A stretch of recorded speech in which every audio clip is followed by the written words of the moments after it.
Alrighty, everybody, welcome to episode 26 of the Lone Wolf Podcast, and today we have on Emma Massalone.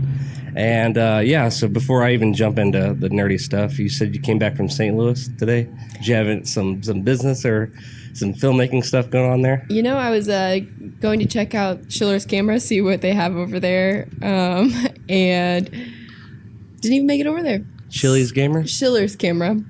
Oh, okay. So renting a camera? Probably yeah. Like a RE or something? I was hoping to get actually I needed a new tripod for while I'm here. So. Yeah, I imagine your camera, you're probably working with what, like 15, 20 pounds maybe? Yeah, definitely. That's insane. Yeah. Wait, hold up. Well, what kind of camera do you personally have? Well, I own the A7S Mark II, which it's a great camera.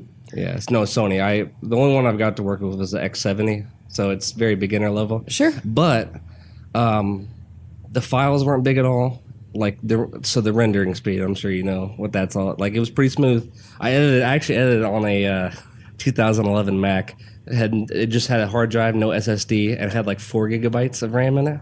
Yeah, I mean like the I think it was like a cropped sensor or whatever, but the image out of the camera was pretty, like it captured the tones pretty well. Yeah, I mean, Sony is a great brand in the first place, and as far as their RGB palette, it's better than any other companies because they have it down to a science. Right. So Sony, I mean, for that reason, all their cameras, like, you know, to scale, are great color-wise. Right. It's probably because they have like 500 billion in the bank. Right. I mean, you know, if I could go, just because if I could go back from the beginning, I probably would just saved a bunch of money and bought a Ursa Mini. Oh. That is just, you know what, like, and people do comparisons. Like, they're like, okay, we're doing an Ursa Mini versus a Red, whatever. And even to the trained eye, there's like not that. So I'm just thinking like the law of diminishing returns. You rent an Ursa Mini and throw like the awesome lenses on it, whatever, I don't know, you know way more about that versus, I mean, I'm sure there's those, I don't know, there's those, I'm just thinking like, is it really worth it? Like if you're showing a client awesome footage through Ursa Mini Pro with I don't know, okay, so you're a cinematographer, what are like your go-to lenses that you'd slap on like anything? For any project, I'm a Cook fan. I love the Cook look. Yeah. I just started following them on YouTube. They got some awesome advice. Oh, yeah. And the one thing, my bad, I promise I'll let you finish. No. I'm just a dork about this. I feel like people put way too much emphasis on like perfect lighting. And like, it was actually the cinematographer for Gladiator. He was like, it doesn't need to be that hard. Like, here's what we did. And they did a lot of like warm, like candlelight. I don't know. It was just, and they were like, we did a simple setup. These people, they try to like be so scientific with it. I'm just like, you're adding so much time to your production time. Like your gaffer's going to hate you and your actors, your stand-ins are going to hate you because they're standing there forever. Totally. And I was like, here's a professional, someone who worked with freaking Ridley Scott who's saying this. Heed their advice. But my bad. That was from Cook Optics TV on YouTube. Yeah. And I mean, I think that's like, you know, definitely a thing with a lot of cinematographers. They have like a vision in mind that's like so specific, but when it comes down to it, you're just trying to imitate the way your eye sees. Yeah, isn't that crazy? So yeah, it's, you know, like it doesn't need to be always certain shots, of course, if it needs to be, you know, it's a critical moment in the film, right? But you know, I wish you could do. I know this sounds like Black Mirror-ish. I wish you could somehow put a viewfinder in your eye. So like, because I tried, I had to move first of all, I didn't have the ratio because I got a Canon M50. I didn't have the ratio picture-wise, but I had to go like almost to the dam just to get a picture of that. But it's because I didn't have I was shooting like basically the sides, like there's a bar, you know, the aspect ratio is on the sides. But anyways, I was like, you know, I wish you could just be like like double tap your temple. It's like, oh, 85, okay, 50, 35, okay, whatever. Hey, I mean, give him like 10 years. I'm sure that they will come. Yeah, no, it's gonna happen. For sure. Yeah. So just out of curiosity, I stumbled. Like with arts. It started off with music. So I went and did a class out at Lewis and Clark with music production. I liked the kind of tediousness of that. That sounds interesting. And then I sort of stopped. Actually, you know what it was? And I don't know how I remember this. It was 2014. It started with Grand Budapest Hotel. I think that kind of initially sparked. I was like, oh my God, this visually is amazing. And then I saw you post something on Birdman, and you were like, picture of the year. I don't know how I remember that. It's 4 years ago. Then I watched that, and after I watched it, I was like, okay, that definitely deserved Best Picture. Like Emmanuel and Alejandro together. It's like, I mean, you know what? To be honest with you, actually, you know what? I'm gonna save that for later because I'm gonna go off on a tangent. I stumbled into filmmaking. When did you specifically know you wanted to be a cinematographer? Like, I know a lot of people say it was like a certain film that they saw that was like, okay, this is, I want to tell stories. But for me, it was really like making stupid videos where I just like realized, I loved movies. I'm a movie buff, but I just realized that, like there's so much, joy that could come out of it. Yeah. And from there, what's the funnest thing I could do with my life? Right. But from there, it really just, I fell in love with it. I didn't know what I was getting myself into. But same here. Yeah, it grows. My gosh! And the school I went to, and I'm sure you went to film school, right? I actually didn't. No. You didn't? Okay, good. Yeah, it's kind of a good, and I'll go into that like here in a little bit. But I forget what I was going to say. Actually, you know what? Since I forgot, let me just go into it. One of the things I really couldn't stand about film school was the most pretentious people you've ever met. Like I remember one specific time, and you're probably gonna get a kick out of this. There was a circle of people that were sitting like standing there and criticizing Steven Spielberg, and I'm just like, wait. Let me just break it down to like maybe 3 or 4 things. I think I said 1, you've never shot a feature film, probably. 2, you've never shot on film. Which have you ever done like film? I have, yeah. I'm sure that's a lot more tedious than digital, and you got to think a lot more. And 3, you've never shot like a movie that's been like a blockbuster or like. I'm just like, you're entitled to your opinion, but like, shut the hell up. Totally. I want to be like, hey, I just want to be like just hold my fingers and like, fuck you, fuck you, fuck you. Right. You shut up. And then, this one, I really had to bite my tongue, but we were just sitting, I was waiting for class or something, and some idiot had the nerve to tell me that Scorsese has only made like 2 good films. Oh my Lord. I'm like, that's just false. I'm like, dude, the reason why you probably want to be a filmmaker right now and like you like the way the films are now is because of the 70s. Coppola, freaking Scorsese, all those guys, they took all the directorial power, or they took the creative power out of the producer's hands and put it in the director's hands. Right. And truly, I think, in my opinion, they squeezed every creative ounce. They squeezed every ounce of creativity you could out of a film. I was like, you should at least, I don't know. I was like, you should at least like 5 of them. Like, right. I couldn't believe it though. I'm like, and then he had this comment that said, he said, if you've never watched Citizen Kane, you're just gonna end up making stupid shitball comedies the rest of your life. I'm like, I totally disagree with that. You could, I just, yeah, I mean, like you could watch Godard and the French New Wave. You could watch all those movies, but oh my God, you didn't watch Citizen Kane. You're not gonna be a good filmmaker. What? Just people like that. That was my environment. And then, but what I did like about it, and I'm sorry, I'm just a little bit nervous. No, I'll stop steamrolling here in a little bit. Oh yeah. Well, actually, no. Another thing I didn't like about it, they try to put you in a box of what a film should be. I think. Yeah, obviously, I mean, sure, you know way more than I do. Like, there's some things, like pre-production, you have to get in. But I feel like, creative-wise, that should be, if it isn't the way you see it, then it's not your film. It's just a reflection. You're just a mirror, and you're reflecting on what other people think. But they tried to put you in that box, and I didn't like that. I've always been very law-abiding rebel. If that makes any sense. Yeah. But what I did like about it is the first semester, they called it Prod 1. You had to write, direct, produce, and edit your own film. So I got a good taste on a very small taste, but I got a taste of the work that goes into it. So it wasn't all bad. Sure. My bad. Yeah. No, I think that's the thing with film school is like people do talk a lot.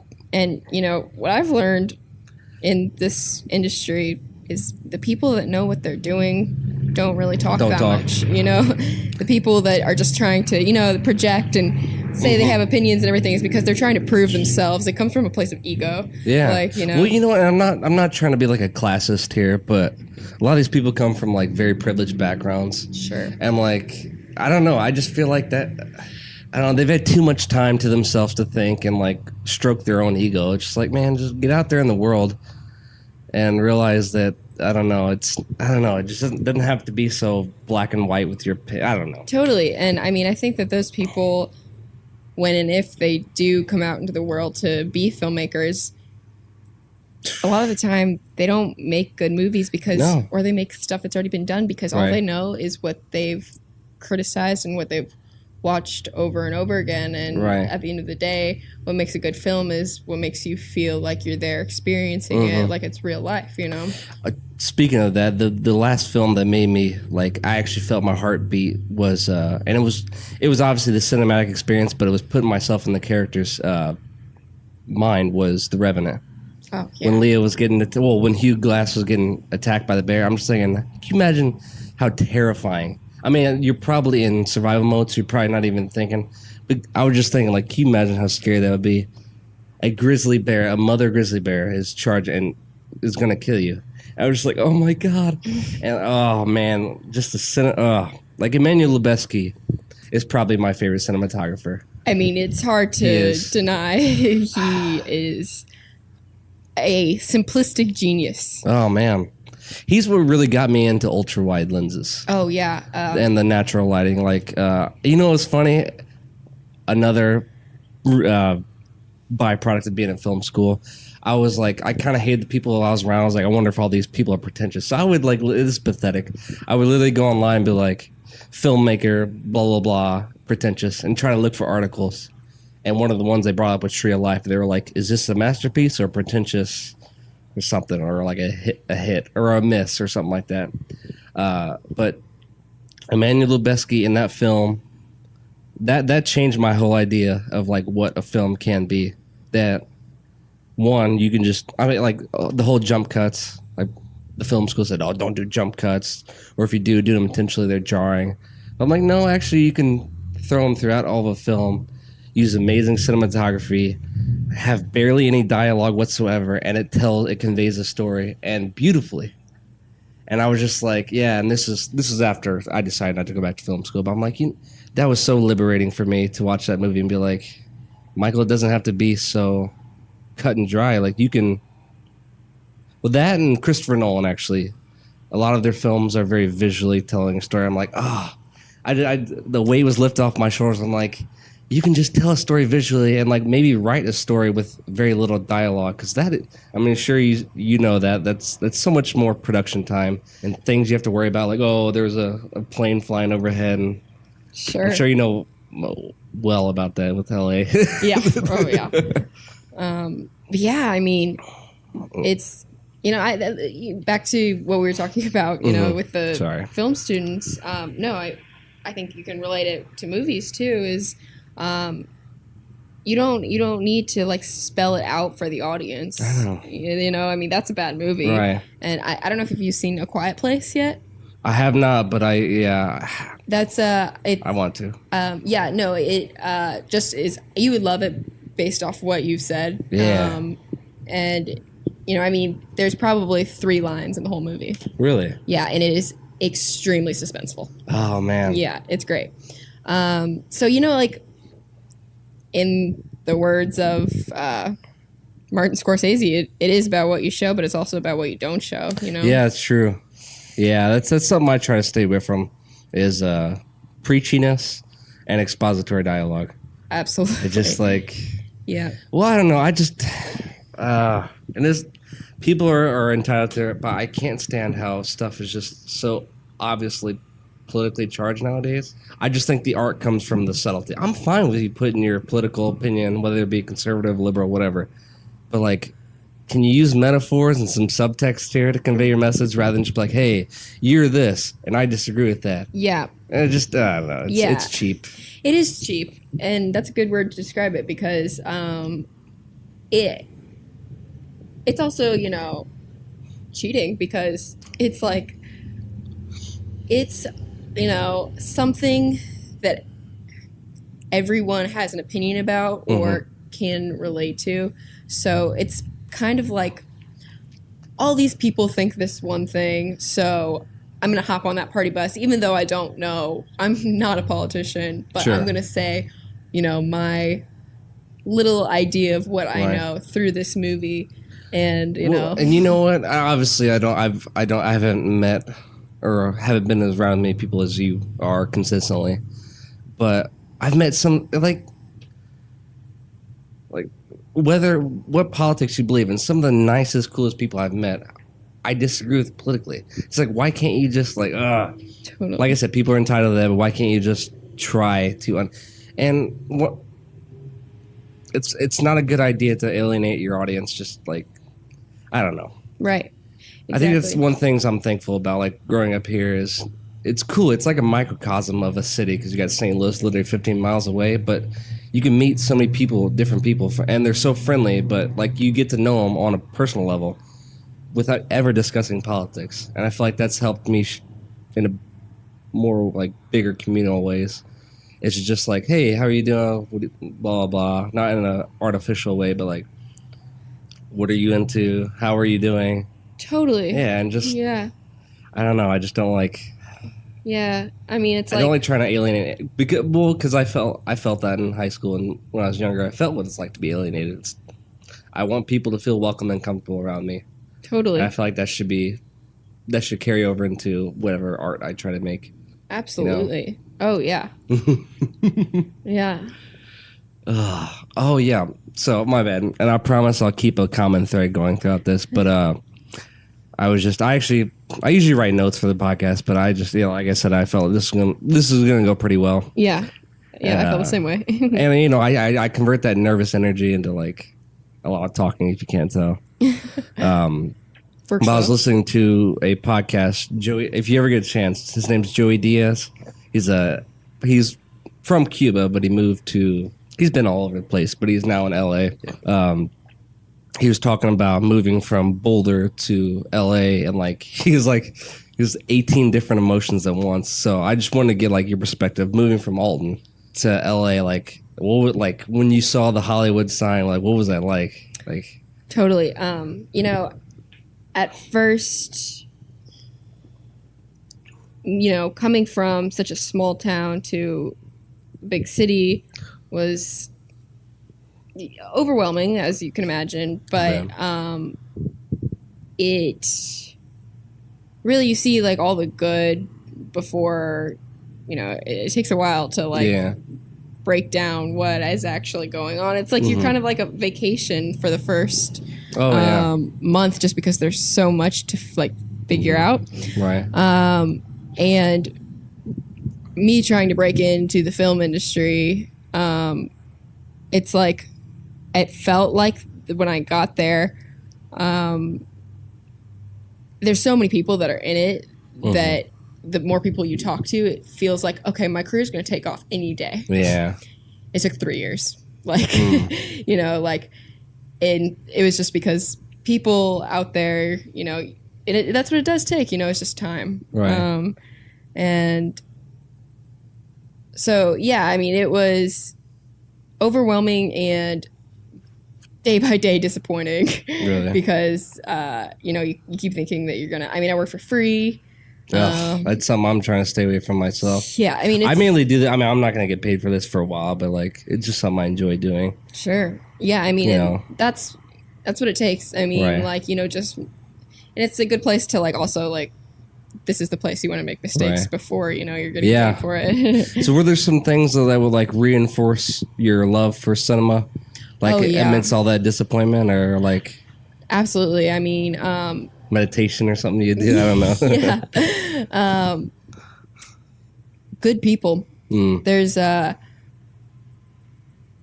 cinematographers out there that are terrible people, and then I was lucky enough. Todd Ben Hazel, the first cinematographer I worked with on like a movie I was working on for free, one of the best people I've ever met. Wanted to take my career, and then just like he kind of threw me into the fire, put me on everything. Wow. And he just taught me as much as he possibly could because it helped him. It reinforced him, like to tell me all the things that he knew. You know, so I became like his little shadower. Yeah. You No, know? that's cool. So that really reinforced it because I was watching all the risks he was taking. Yeah. You know, people telling him, no, you can't do this. So dumb. It's like you don't move forward unless you take risks. Right. That's really it. Yeah. Big risks, uncomfortable risks. And you think with like creative people that would be like infused in their DNA. I don't know. Totally. Yeah. I mean, unfortunately, like with cinematographers, it's 20% creativity, 80% politics. Because and that's okay, I'll let you finish, but that started the fire in my brain right there. yeah. No, it's you have to fight for and defend your creative position in the film because producers are trying to save money because By the way, you know who David Mamet is? yeah. He was on the podcast I listened to, and he was saying, I've been in Hollywood, or I've worked in film industry 50 years. He was like, I still don't know what producers do. Is there some truth to that, I guess? Totally. Yeah, Totally. it's like, and I've heard some people make fun of that. They're like, everyone says producer in their like Instagram bio, and it's like, that is the most vague thing ever. Like, Right. Producer of what? what do you actually do? Yeah. Like, I just don't know. Right. Exactly. There's a nepotism involved in there, and you want to get your name attached. Right. So dumb, but man, that's one of the things that kind of gets. I don't want to say it deters me from making anything, but it really bums me out. Is all this stupid, like the legal shit, like all the contraction. I don't want to screw anybody out of money, but all the legal stuff. All the politics, it just goes into making art. Like, why does it have to be that way? Right. Exactly. Why can't you just let people express themselves without trying to ruin them Right. with your politics and with your power moves? Ugh. Totally. It's like, I get it as an industry, you're trying to get a piece of the pie, but like at the same time, I don't know. Can you use a little bit of empathy? Like, hey, I was there at that point. Let's try to help them. And let's just say, what if I'm using an example? What if I help her and like she gets a huge gigs down and she's like, hey, want to come help? I don't know. I just totally, yeah, and and there is that. I mean, there's both sides of the spectrum for sure, but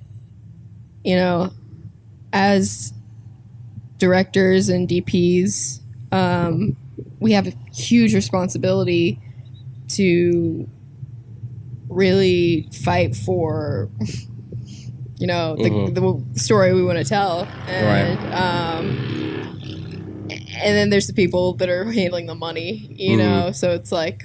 Which, I mean, I'm okay with money, but yeah, if you're in it just for that, that's, yeah. Yeah. Exactly. Now, I could. Well, I think it's really challenging to do probably anything in the film industry, but especially it's got to be tough because I notice if you follow like filmmakers you really like, they stick with cinematographers. So like, oh my god, that's got to be like 0.0005% of like something that you can like find your way into. Yeah. And like, yeah, so like, I'm trying to think of any specifics. There's a couple: Wally Feister, Chris Nolan, Robert Yeoman, and Wes Anderson. They do everything together, and I'm just like, wow, like, ugh. I can only imagine, like, sure. But at the same time, I feel I don't know. I can't put myself in your shoes. I feel like you can't worry about that. You just got to take each project and try to do your best. And if it happens, cool. But if not, I mean, that doesn't mean you're you know what I'm saying? Worry about what? About trying to find that director that gives you work continually and that like Totally gives you a break. It's just like if you're weighing yourself down with that, I personally feel like that would distract away from the quality of the art that you can make. Yeah. Oh, absolutely. And I think that that's, on a scale of like, Deakins and Dennis, for example. Oh man. Love their work.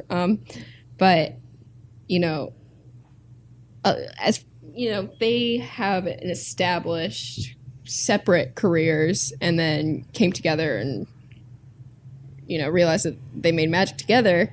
So I think like a lot of cinematographers that are starting out, it's important for them sometimes to direct and write their own projects too. Yeah. Because that way it's like, because the director and DP need to agree, and the role of the DP is kind of a selfless one, because you need to just take the director's vision and fill in all their gaps. Sure. And some directors are, every director is different, but, take their vision and put it onto the screen for them. Right. And sometimes, they're not as able to come up with the shot and the frame exactly. And sometimes that's up to the DP. Right. As other times, directors like, it needs to be here, it needs to be on this lens.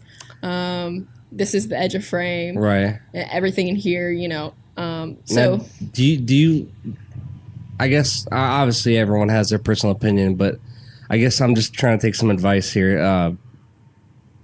Do you like directors who tell you exactly what they want, or like what would be a good way to approach a cinematographer with like conveying what you want but not being an asshole about it? Right. Yeah, because I try.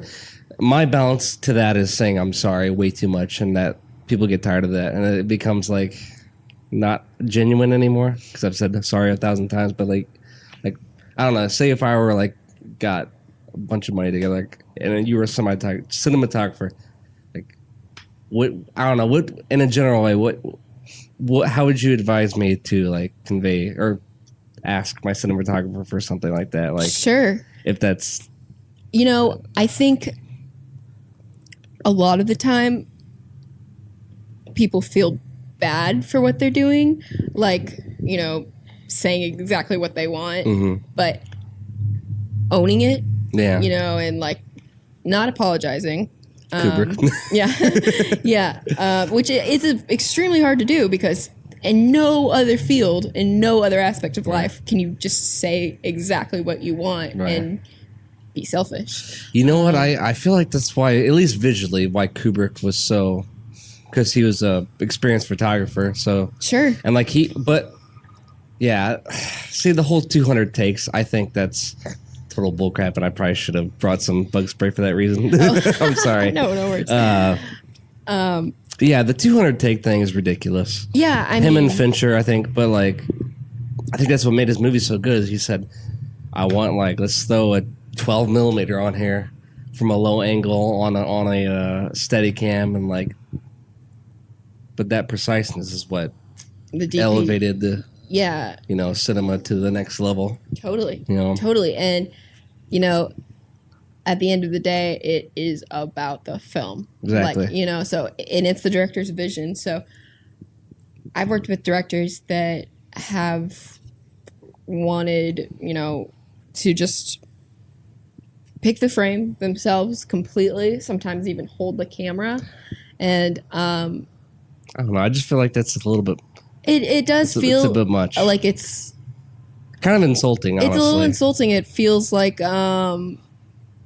they're disrespecting. Oh, you don't know. You've done this for 5 years, but you don't know what you're talking about. Right. Sorry. Yeah. No, totally. And you've had that personally happen to you, though? I have, yeah. And at the end of the day, you have to do it, and you kind of just have to suck it up. And right. A allow it to happen, but at the same time, I kind of prefer a director that has a very strong vision, and it's kind of like a game because they might, it's so much pressure to pick every single shot. And I bet.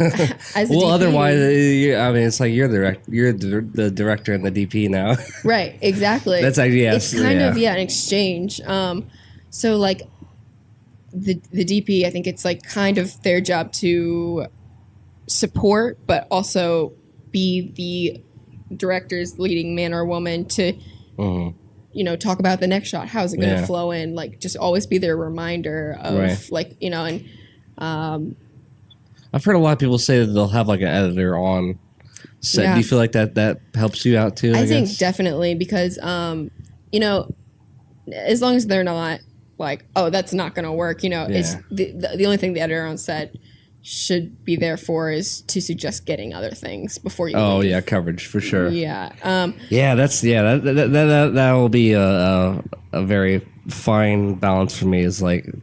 To not overshoot, but to not to get sure and enough. Right, exactly. Because you don't want to go back and do like It's like, hey, we shot like I don't know, gosh, like 14 hours or 16 hours. I don't know, whatever. Yeah, and that's where preparation is. Like I preparation is everything. Oh God, everything. I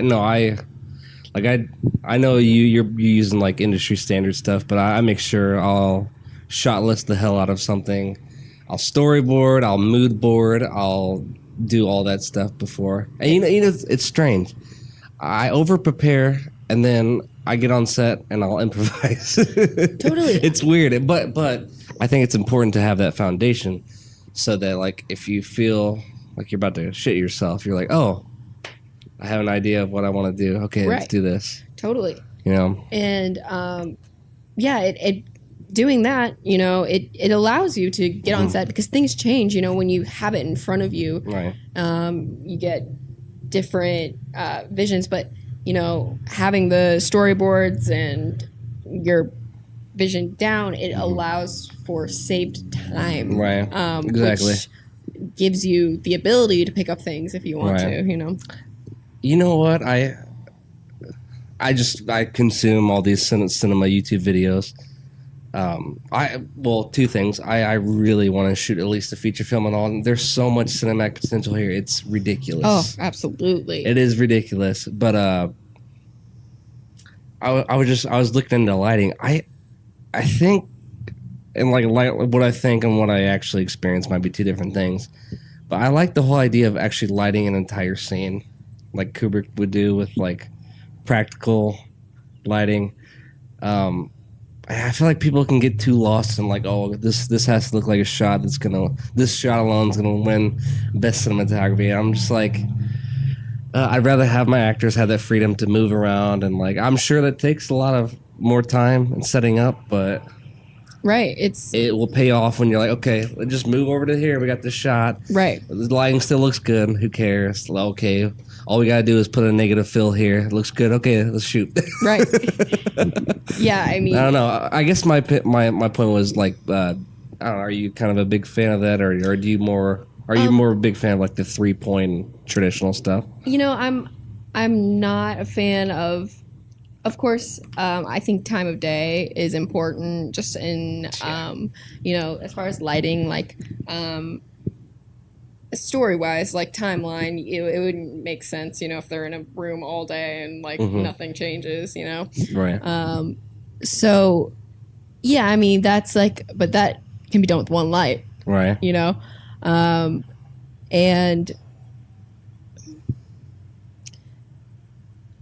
it's okay. Yeah.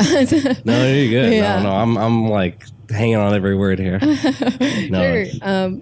But no, yeah, I mean.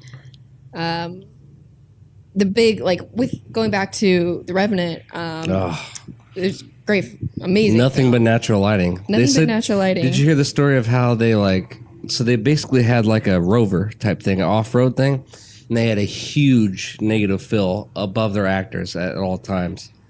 But I don't know. I think that's where his story is king. Like, obviously, it was amazing cinematography, but if there's not a story, I think people aren't gonna totally, and they're gonna tune out pretty quick. yeah. I love that natural light is being pushed in cinema nowadays. The sandbags and all the how like you can get burnt the hell out of by a Fresnel light, and it's just like Sure. I don't want that. And the best boy, and you might have electrical fire. I'm just like See, that's I think that it's like you've got a really good point in saying that but there's also like industry professionals that don't let that happen. So if there is a person to actually do every single job, like, on a union show, these people, like, that is their job to make sure that doesn't happen. And it is a well-oiled machine, like nobody thinks about the lights besides the gaffer. Right. It's just, they just happen to be there. Right. And that's preparation with the DP and the gaffer, Right. So, but I could see, I definitely know the benefits of shooting in a studio, but I don't know. You know what it is? It's weird. It's like growing up here, you get the mixture of like city and nature. But I find my most creative ideas, and I feel the most natural when I'm out in nature. So it's like I want to implement that. Sure, absolutely. Into my art, and some of the best films. It's not like Captain America. It's something that was shot on location. Since I mentioned superheroes, my favorite superhero movies are the Dark Knight trilogy because Nolan used real locations, practical effects, and like only put green screen outside of the windows to control the lighting and enhance the like stuff that no one pays attention to. Right. At least right. Average viewers. But I don't know what point I had to that. No, yeah, I get what you're saying totally, Yeah. And I think that that's like the natural and the practical ways. I just feel like it sucks you into a world much more. It definitely does. Yeah. But you're right in what you said earlier. It's not always the easiest. Right.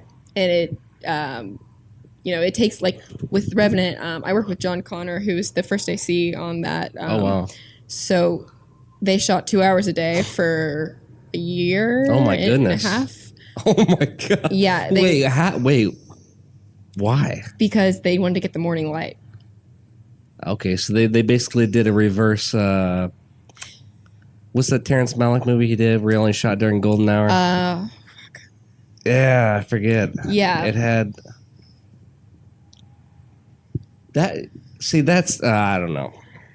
Yeah, I mean... that just seems a little bit crazy to me. Yeah, but I mean, they had money, so... Yeah. But I mean, like, they shot on the Alexa 65. That camera was specifically made for that movie. Really? I didn't know that. Yeah. And isn't like the biggest sensor, or it's like, it's not as big as IMAX, but it's like the biggest sensor you can get or something like that? Yeah, like it's like if it was film, it would be large format film. So it's, the Alexa 65. So large format, is that 70 millimeter? Is that what you mean by that? 65 or 70. 65, okay. Yeah. Yeah, because they say it's shot on 65, but it's displayed on 70? Yeah. Okay. Yeah. That makes sense. And, sorry, actually, I need to stop interrupting you. No, Go ahead. please. No, keep it up. But yeah, no, I promise I'll let you finish your point. I never thought about this. I was looking into the cinematography of Dunkirk because I went to the Omni, the OmniMax is cool, but it's overwhelming how big the screen is. But it was the first time I got to see something displayed in 70 millimeter. Mm-hmm. And I didn't realize this. IMAX 70 millimeter is 11K. So you're seeing an 11K movie. But that wasn't an interesting thing. The interesting thing was they said to get like a medium close up, you have to shoot a medium shot.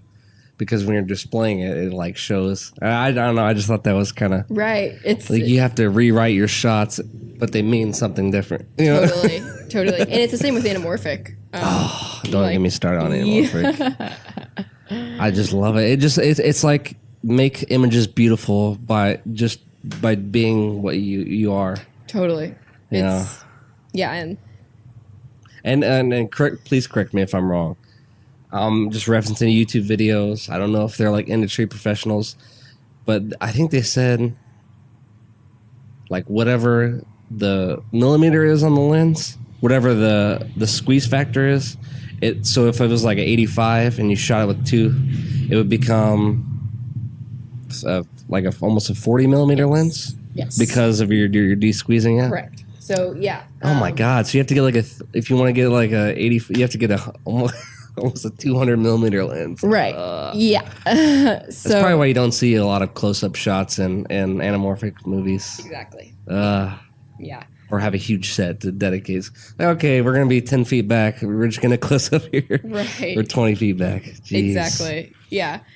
That's why they don't go down to a certain focal length, because it's just like, what's the point? Yeah, the distortion's too much. Right. You know. Yeah. Which I don't know. I feel like. Okay, it's nice if you're trying to do like a Barry Lyndon all natural candle lighting. Sure. But like, when are you ever gonna shoot at 1.2 on a like what they say most of them shoot at like 4 or 5?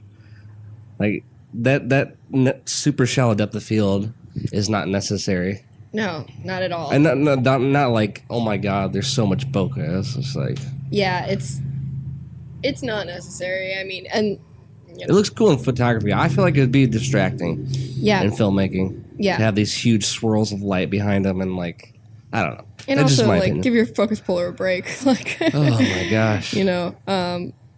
Yeah, and I know a lot of DPs that shoot wide open, and that's the only way. But it feels cheap. I mean, my personal preference is like I like a 4, 5, 6 split, or I like what's that mean? So in between 4 and 5, 6 aperture. Oh, okay. Yeah. So yeah, you can like, you know, obviously just put it halfway there. So right. That's a little lingo. Well, and unless you're shooting like a super extreme close up, like I want from the neck up to be sharp and focused. And you're not gonna get that at 1.2 or 1.5. No, exactly. It's like, which eye do you want? Right. You know. Yeah, it's something I'm slowly learning that with photography. Like, you really got to pay attention to what's closest. Right. Yeah, because I'll go through. I'm like, oh, their guitar is sharp and focused, but their eye is. So now I got to go through and sharpen it, and then I got to mask it, and just like, which I don't mind doing. I do that on all my pictures. Sure. I don't know. It's weird. I want it to look sharp, but I don't want it to look grainy. I want it to look like dreamy and. Right. I don't know. No, totally, and yeah, I mean, and it all depends on what you're shooting, I think. So. God, now with AC, do you have to worry about like focus pulling at all, or? Yeah. I mean, I was a first AC for a long time, and I still do it. Now you're moving on up. You got the DP slot now. Yeah. But yeah, I mean, it's an extremely stressful job. Like, you know, you're. Oh man. Well, like I said, obviously you can plan shots, but if the cameraman just feels like you're kind of having to react to where they're pointing the camera and like process. Oh my God, where is this supposed to be in focus? Yeah, you need to know. I can only imagine. You need to know the scene, what's going on. You need to read the script because at that point, like, you know, if it's handheld and like camera operators just do whatever they want. Yeah. Like, of course, there's rehearsal, but you know, they go to things that they didn't plan on going to, and it's your job to go to it, or else it's invisible. You know. And you don't always have since it's all digital now, in film days, you rehearse and rehearse and rehearse, and then get the camera up and you do it without rolling, because nobody wants to waste the film. Yeah. You know? So it's down to a T where you're not doing 200 takes because you have it worked out before you shoot. Right. And so for that reason, the focus puller would have chances to get marks. You know, they do a rehearsal for the focus puller. But now with digital, they know they can just do it again if it's not right. But that's a problem, because every single time it's not right, everyone has to reset. Like, you know, the props, the actors get worn out, you know, like they can't deliver every single time. Right. And, you know, it wastes time. Like, if, that's why digital age is just a different kind of shooting. Right. So I really hope we can get past the whole like 16-hour shoot day thing. Like we can evolve as artists and actually think in like normal working terms. Totally. Because I mean, for most people on set, that's a blue collar job. That's not like big money. Right. So you're working them twice as much as normal people work. Right. For like little or equal to the same pay. Yeah, I don't know. Insane. I mean, and I know that at least in LA, that's something that the unions are really fighting for to stop the 12, 16. Yeah, that's But it's just because you wrapped at like 6 a.m. the other day. Yeah. How many hours was that shoot? Well, we started at 6 p.m. Well, we started at 5 p.m. But sometimes the scene calls for 9, so I get that. Sure. But like the point where it's like this last show I did, they were doing Fridays that were just, we work 5 days a week, and then the Fridays they're like, okay, we're gonna work all night and we're gonna shoot 17-hour day, and so that means your Saturday's gone because you wrap it. You're gonna sleep. You're gonna sleep all day, and then you have Sunday, and then you have to go back to work on Monday. Oh my goodness! So that was exhausting because we did that for 6 months. So it was just a 6-month shoot. Yeah. Now, so that film better be getting distribution. Oh yeah, it's out on CBS and okay, TV good. show. But dang, 17-hour. I thought I had a question there. I'll try to find it here. I promise. Yeah. So through that 17, obviously you're doing different shots. But is there a lot of crap there that's just like, why are you doing this? There's literally no difference here. Like, is this necessary? Yeah. I'm sure. Yeah. And what that is lack of preparation. It's, they're not getting, the director's not getting what they want. And either they didn't know what they want in the first place and they were just hoping to get it, or it's not what they envisioned. But you need to say those things before. And then there's the AD that's rushing you to shoot, which is just, they're just trying to do their job to make the film on budget. Right. But again, like, it doesn't save time if you're just going to do it over and over and over again. So, that's like the thing that I wish that more directors would fight for is like, let's not shoot until we're ready and like we have it down. Like, so, yeah, it's. Yeah, when you hear about like, oh gosh, I think they said, they're talking about Gone Girl with David Fincher. He's like notorious for that. Notorious for a bunch of takes, but they said I guess on the average film it's like 10 hours of footage per 1 hour on screen. On Gone Girl it was like 200 hours to one or something like that. It was like 100. It was ridiculous. Like, I'm just thinking, okay, David, it's you got a camera on rails. We're doing a tracking shot. Like, what difference do you see on take 95 you just saw on take 2? Right. And like, oh my God. But whatever, he's a good filmmaker, but it's like, I just couldn't see myself doing that. I have too much respect for people's energy and sleep, definitely, because I'm prone to seizures. So like, I don't want anyone to ever have to experience a seizure or something due from stress and lack of sleep. Sure. 'Cause you can't sleep, you can't drive for 6 months if you have a seizure. Wow. And being in LA, I'm sure that's like, you need, like, you have to survive from driving. Totally. Totally. But yeah, I saw that and I was just like, it's like, really? Right. You need to shoot 100 hours of footage for 1 hour on screen. That's absolutely necessary. Yeah, it's insane. I mean, like,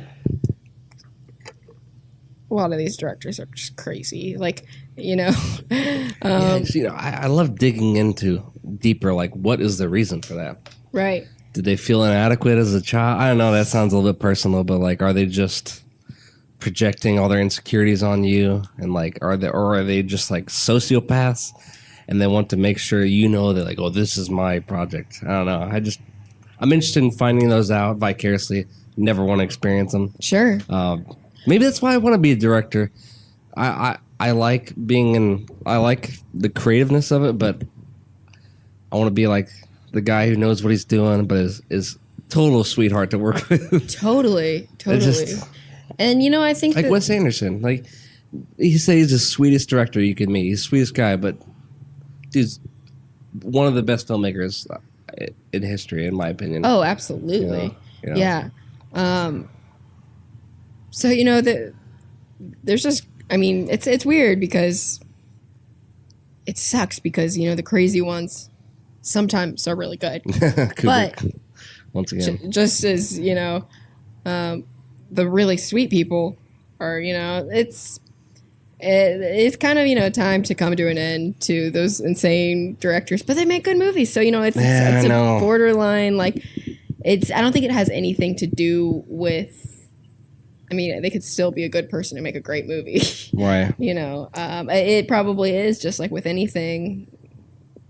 Well, yeah, this whole idea, like people worship Steve Jobs, and to the point of they're like, if I want to be a billionaire, a tech billionaire, I have to be a narcissistic piece of shit. Like, nah, no, you don't. Look at Elon Musk. Right. He's pretty chill guy, and he's literally Nikola Tesla. Right. Like reincarnated. Totally. I mean, I don't know if that's just for Tesla. I know he's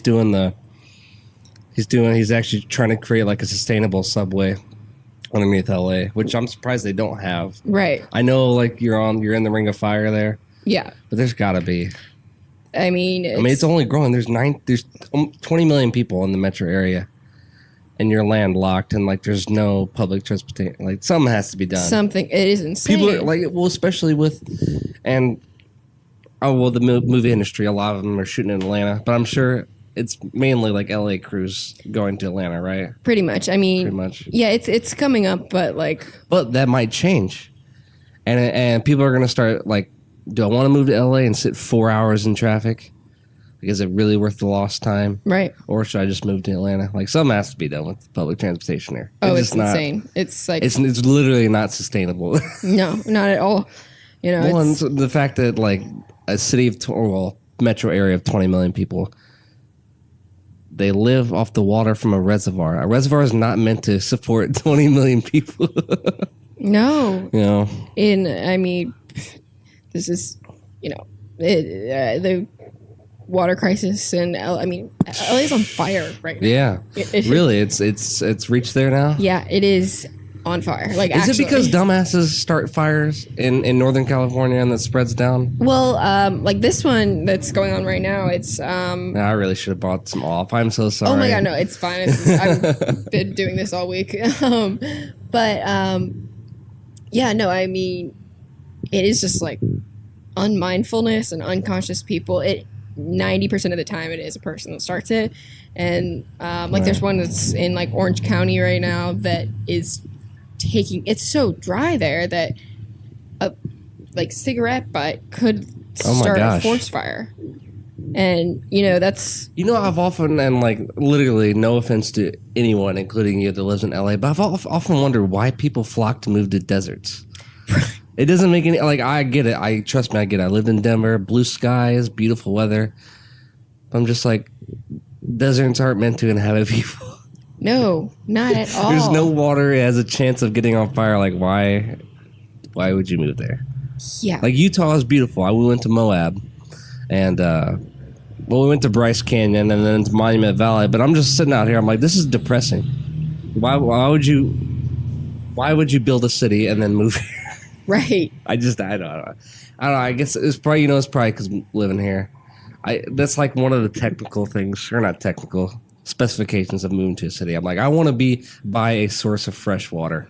Sure. It's like, no, I don't have to go through a water crisis. And two, I think it's just something about being human, like relaxing by water. It's so damn relaxing. It's the best. That's for. I mean, I'm moving to the ocean, and because that's. Nice. It's just like.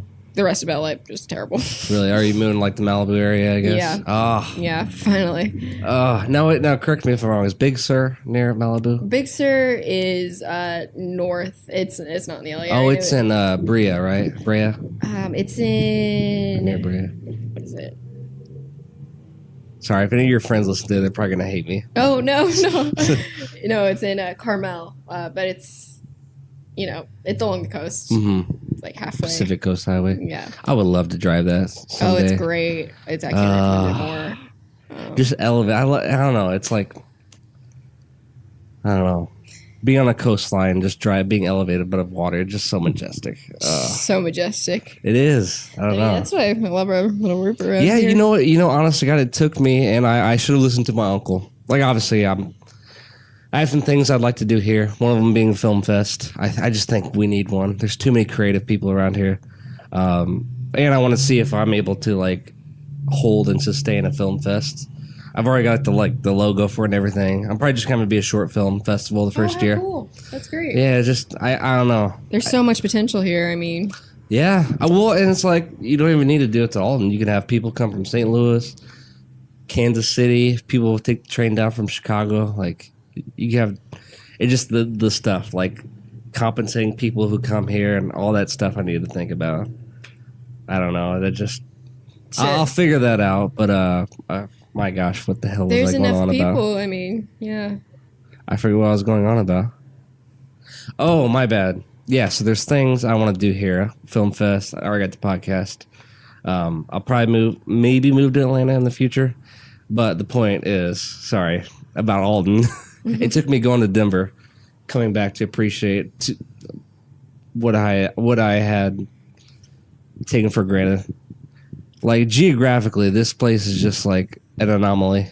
Yeah, it really is. I mean, like literally, like a lot of cities, it's not that far away. But you have there's at least not many places in the Midwest. You have a stretch of road that goes on for 25 miles by this beautiful body of water, and just you got these parks around here that like no one goes to, but they're amazing. And it's just like, I don't know. It makes me thankful for it. And I'm so thankful for my hometown. Oh, I know. I talk about prideful. I'm like, oh, where are you from? I'm like, from Alton. Like, yeah, it's awesome. I don't know. It is. And like when I left, it was like I was so young, and it was when like, did you move to LA? I was 18. Yeah. See, that's why I wish I would have done, because until I was like 23, I didn't know I wanted to like pursue filmmaking. I didn't know a lot of stuff about myself. I'm kind of a late bloomer. No, I mean, but I'm 26 now, and I'm just like, I'm not 18, so I have all this time. I don't know. No, I mean, I don't know. I put too much emphasis on age and like when you should be where at what time. Right. So I kind of regret not taking that big leap like you did at your age. Yeah, I mean, I was just kind of young and stupid, and like taking. Maybe that's what you needed to do. Yeah, sometimes it's just taking the leap. And which can happen anytime. Did you like your support group? Like, did you just meet people like online before you moved, or how did you settle into LA? I moved out there like without my parents' approval at 18. That's ballsy. Yeah, so I got my Volkswagen and left with as much as I could fit in the back of it. Lived in my car for 2 months. And oh man, no respect. Homeless. No yeah. respect. Yeah, it was no. See, that's when you say something like that. That's when you see like some people go through that for what they want to do. It's like they deserve that. Like Kid Cudi was homeless for a little bit. Sure, Chris Pratt. Yeah, but it's like, I don't know. I believe in God. I don't force my religion on people, but I feel like if you're willing to put yourself through that, then you're going to be rewarded for that. Absolutely, it's like a rubber band, like as far as you'll pull it back is as far as it's going to shoot forward. Yeah. So like traveling lends me so much perspective and helps me grow spiritually. But I don't know, those 2 months, were there like, what kind of growth did you have, or like did it help lend you like a ton of perspective, or like? Sure. I mean, like it was to the point where it's like the only way I have to describe it, I think, is where you're procrastinating packing for a trip when until your flight's about to take off, and then every day. So it was like, I have to get into a better situation every day ASAP. And it was like just presence and dialed in focus, because I couldn't live like that, you know? And so it's like, it was really just concentration instead of just like, you know, taking my time and like figuring things out. It was like, I have to figure this out right now. And, you know, I mean, I got a job working as a busser. Right. And It had to be liberating though, just to like well, you're in one of the most like weather-wise beautiful cities, but like, oh, you're not weighed down by like rent and all this outrageous stuff. it was, and I was like outside all the time, you know, it was because I didn't want to be in my car. Right. Well, I feel like LA is there's probably plenty of places you can, like, if you just don't feel comfortable being in this one spot, like sleeping anymore, you just move. Yeah. Go to the next one. Exactly. Yeah. And for that reason, it's huge. So like, I found 600 square miles. That's how big LA is. Oh, really? Massive. I didn't even know that. Yeah. 600 something, like 660 square miles. Huge. Freaking huge. It's basically the size of like either close to or the same size land-wise as New York City. Sure. Which isn't fair. New York City is 5 different cities lumped into one. Right. They call them boroughs, but it's cities. Right. Yeah. Sure. But yeah, you know, it's crazy. Like, I don't know. Like, once again, Joey Diaz, he said, he's been doing comedy for like 30 years or something like that. He was like, those are some of the funnest times, stress-free times I had. You think you have it like bad, which I mean, yeah, it sucks. But looking back on it, you're like, man, you know, you didn't have all these things weighing you down. You were just, what was sustaining you was the love of what you do. Like, I don't know. Totally. I romanticize that, but I'm sure there are definitely downsides. Not having like access to a shower and all this. Well, Yeah. at least your own shower. Right. Exactly. Yeah. I mean, but I have a great house. I make great money. Right. But I'm not any happier. Right. You know? Yeah, isn't that crazy? Yeah. It's, you know, it comes down to inner peace, you know? Right. It's, yeah, no, I know. I'm sorry. I'm living vicariously. I know. I just saw you like, well, it's a combination. I know you just did like a European trip, but didn't you go to like Thailand and do some like meditate? Is that what kind of helps you? Yeah, like, definitely. Stay centered. Yeah, when you're in the machine, but like not in it. You know what I mean? Sure. Oh, totally. And yeah, I mean, like. Yeah, no, I just remember. I don't know. I think it was just because the video was kind of like silly. You picked up this rock and you're like, "This is my ego," and then you kicked it. I was like, "What?" Missed it. Also. Oh man. Yeah. That was like. I think also like moving to LA, I had a very like once I like got on my feet. There's like people out there that are really trying like to just be famous. It's disgusting, and you get caught up in that. And there was a time where I was like trying that, and it was like, well, you know, you've got like your soul, and then you've got your ego, and it's like I completely just like abandoned my soul. You know, it's just like, and that is. When things happen to you and you think it's like the world against you, you know, like, so yeah, I mean, and then I finally well, I mean, I believe in energy. I believe that because me and my uncle did like reading a lot of near-death experiences because we left a very controlling church in 2012. But like these near-death experiences, people are saying that like our brains are more like an antenna. We're sending and receiving signals. So I feel like if you're sending those out, I do believe every action has a reaction. So if you're sending, hey, I want to be famous, I want to invest my soul into all this bullshit, that's what you're gonna get. Totally. You know, you're gonna get fake people who see you as a pawn in a chess game. Totally. And don't give a shit about actually who you are. Yeah. You know. No, exactly. Yeah. I mean, yeah, it took like a serious like death of my ideal self to like come to who I truly am, you know? Yeah. And that was like when my career honestly burst. Yeah. Was when I like gave up everything of preconceived notions of what I was. And Yeah, it's weird. I people's intuition and their sense of who a person is, like when you just feel something, people dismiss that as like, oh, they just ignore that. No, I think that's a highly evolved skill that people have based off survival.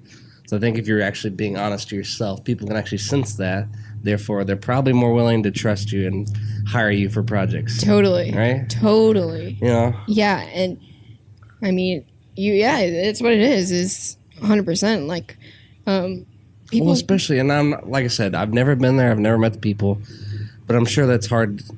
I've heard vicariously through like comedian stuff that authenticity is probably hard to find in that environment. Certainly. So as soon as you get it, you're like, oh, I'm gonna latch onto that. Let me right. Be near me. Yeah. Oh, totally. And I mean, I think that just takes like listening, listening to people. Like, right. There's so much like, especially in LA, like it's just like you're talking and then they're talking and you're not. Yeah, even Joe Rogan was talking about that. He said when he goes to the coffee shops, he's like, people are just waiting for their opportunity to talk. They're not actually listening to what you're saying, which is something I'm trying to get better to do with my podcast. I think we all are. I mean, and it's so hard, right.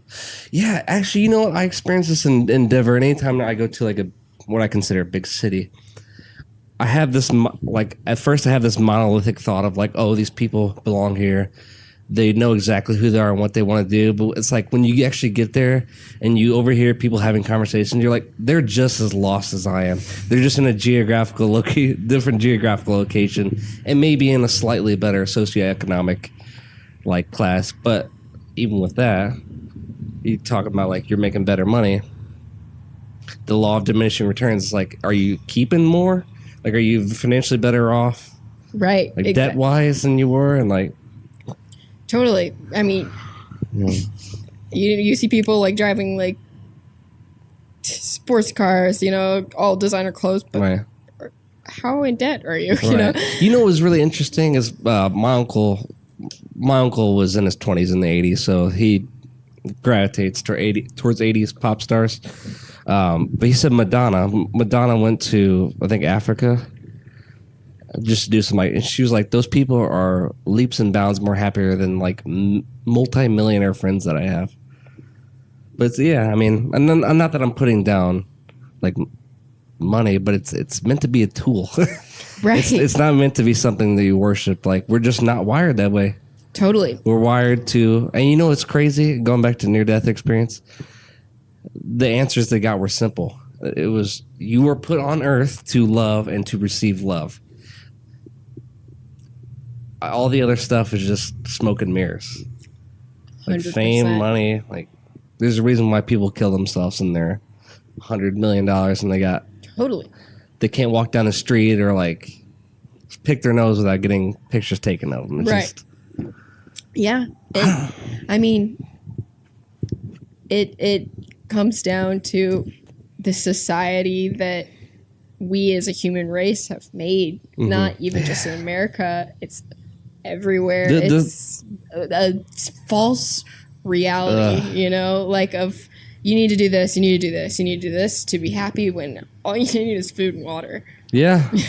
We know that. I think that's why I love to, I don't know, this is like not really related, but that's why I like to like run, all times of the year I like to run out in nature to remind myself where I come from.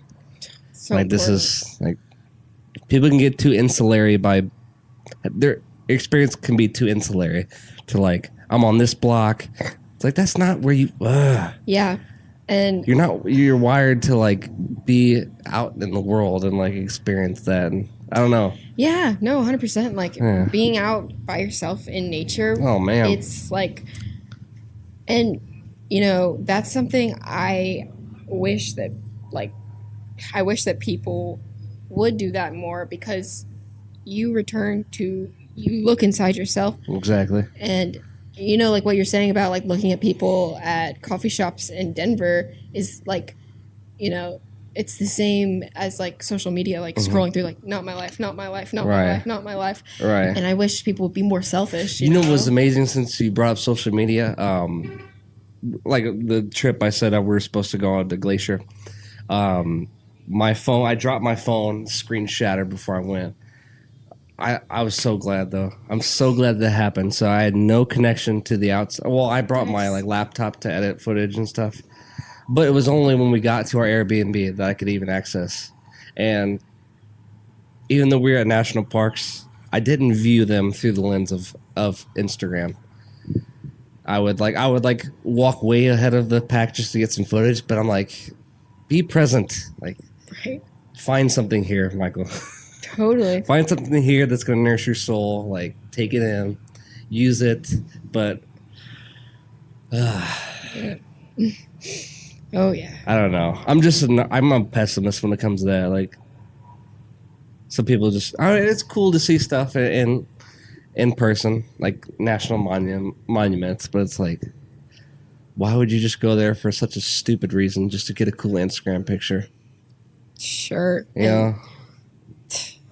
I mean, and like, I love Instagram, but it's definitely something you got to use as a tool. yeah, that's extremely. I mean, and it's. I'm so glad that you and I were born. Like we were still children, but well, I mean, we graduated with still like flip and slide phones. So Right. before the whole like mobile phone social media boom, like Yeah, it's insane, and it's again like just an example of like people projecting what they think, like what we have been brainwashed as a society to think is like happiness. And like in my last year, I mean, I lived in Thailand for 2 months, and then I went to Europe, and it's everywhere. It's not.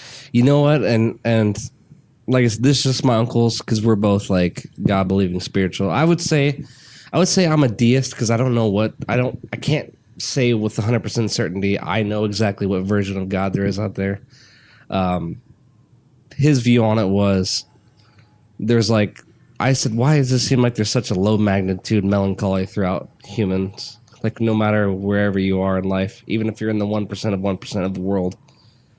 And he said it's because we're not home.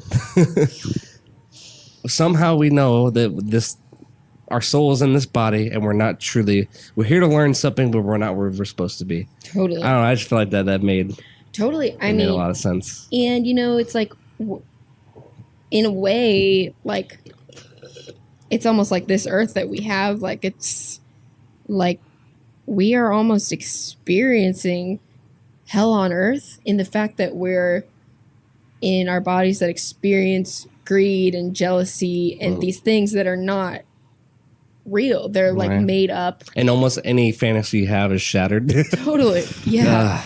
Well, and I think, yeah. And that's like what coming back to yourself and like finding that, you know, I think that's when we'll enter like the intuition age and like, the world will actually evolve when everyone can come back to their center. And, Do you feel like coming back home to Alton helps you chill out a little bit? Certainly. I mean, LA is like, luckily I travel enough, like in California as a whole is not as bad as LA. But oh no, California is a freaking beautiful state. Yeah. So I mean, luckily I do that enough. I get away. Like I think the best part about LA is getting out of LA. But yeah, coming home, it's like I can sit in my backyard and not hear cars or people. Like, I know. There's nowhere in LA you can do that. Right. You know what's interesting? I did do you know Michael Gebbin at all? Yeah. I was on his podcast the other day or whatever it is. They did a profile on me and I said, I wonder if I should have answered some questions differently. And they're like, no, you answered them correct. Because they showed where my graphs were. They said, this is Alone in the Mountains. It was way up high, and this is talkativeness. So I'm like the ideal introverted extrovert. Sure. I love, like, I can adapt. I would go to LA on a film set, talk to everyone, be wired up to do it. But then I'm like, oh, yeah, this is wrapped. I'm going to go to Montana. And I don't want to see anyone. And you'd be surprised. There's a ton of people in the film industry that are like, I'm here to work, and then I go back to my home, Montana. You know, Really? Yeah, and that's my. But That's it's interesting. Living in Montana, but wow. Yeah, and I know a lot of people that have done that, but it obviously, and that's actually my plan. I don't know about Montana, but it's once you become established enough to get the big jobs and big calls like that are affording to fly Right. you out there, and you know, Right. You know, I would ideally like to do. Oh, this is like if the world was perfect. I would like to go to a city, make a bunch of money, retire, and then like that'd be cool, obviously, to have like a little house in Montana. But I would also like to get something here in like Grafton. totally. The view is just incredible, and like it's comfortable. Yeah, It's home. I don't know. totally. I feel like that's way more. That's actually way more. Gonna be way more practical the more and more the film industry advances. Yeah. Especially if we start venturing into virtual reality filmmaking. That's gonna be interesting. I don't know how that's gonna work, but Crazy. I know. It is I don't know. I mean, like 3D is kind of dying already. Like, I mean, it's overwhelming for me to watch a 3D movie. It's too much. So many people feel that way that like It's too much of a strain. And it takes a lot to I bet. shoot it. So, Because you got to have like 2 cameras shooting at the same time, and like, nah. and then like a whole like rig, like getting the whole world. It's just it's so expensive, honestly, and it's not worth it. Like nobody likes it. Right.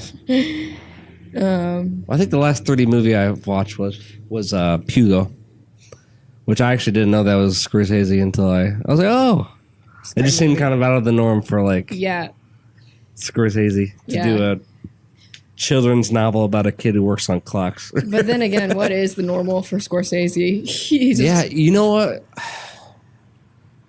Like I said, people don't have to infuse their like. I don't know. I just feel like I don't see enough like movies honoring the Christian God nowadays. So I thought it was interesting to see him make Silence. Yeah. And like the fact that it was like a 3-hour movie and it was very slow burning. Yeah, I really enjoyed that movie, and I already thought Andrew Garfield was a good actor, but him and Adam Driver definitely impressed me in that. Oh yeah. That film, they lost like 50, 60 pounds and just crazy. So crazy. I imagine where they were shooting at was humid as hell.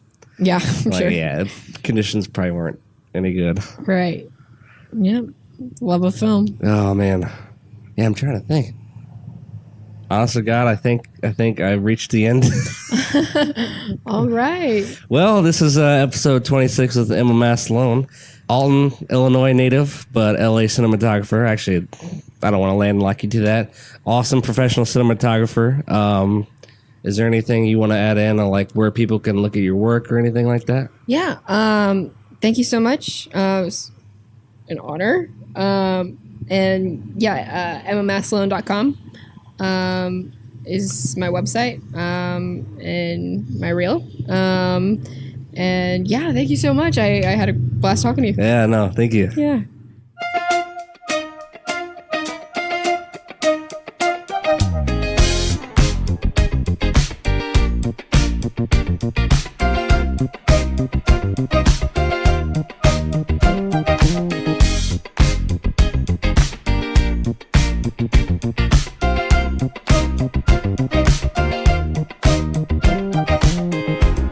As I look out, you're warning me.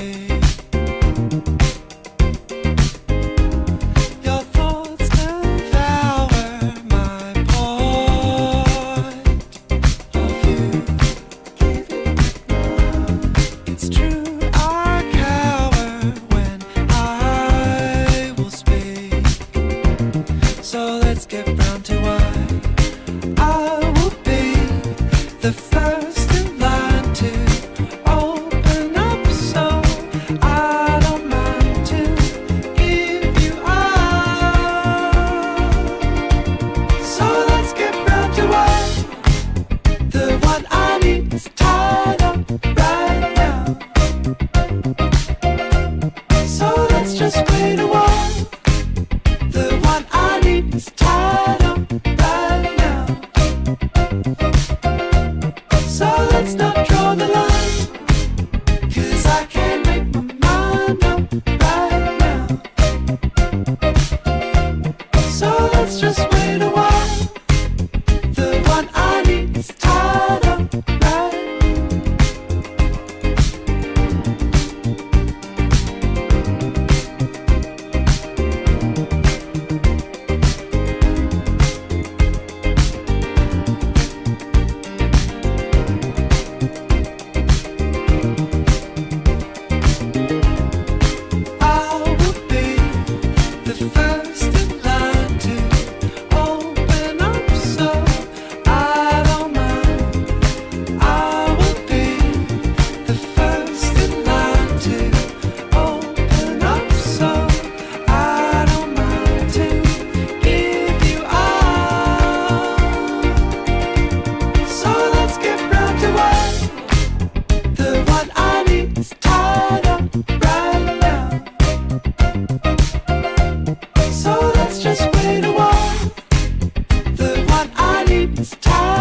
is tied